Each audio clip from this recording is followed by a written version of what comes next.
5 tentara Israel dilaporkan tewas dan 14 lainnya luka-luka dalam serangan di Beit Hanun, Gaza Utara pada Senin 7 Juli malam.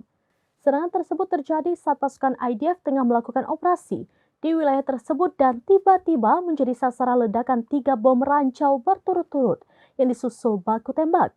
Insiden ini disebut sebagai salah satu serangan paling mematikan terhadap militer Israel dalam beberapa pekan terakhir. Melansir laporan The Times of Israel pada Jumat 11 Juli 2025, korban luka mencakup 2 tentara dalam kondisi serius. Sementara itu, Associated Press mencatat total korban tentara Israel yang tewas sejak pecahnya perang pada 7 Oktober 2023 telah mencapai 888 orang. Serangan di Beit Hanun ini memicu kembali perdebatan publik di Israel terkait kelanjutan perang dan kebutuhan mendesak akan gencatan senjata. Belum ada klaim tanggung jawab resmi dari kelompok perlawanan di Gaza. Namun taktik ledakan rancau diikuti tembakan mendadak merupakan pola serangan yang kerap digunakan oleh pejuang Hamas.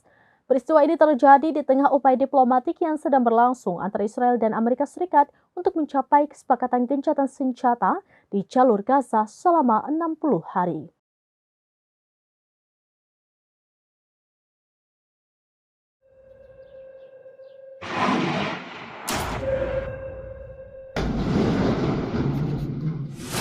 Demikian informasi terkini Syederalun, saksikan terus beragam informasi lainnya.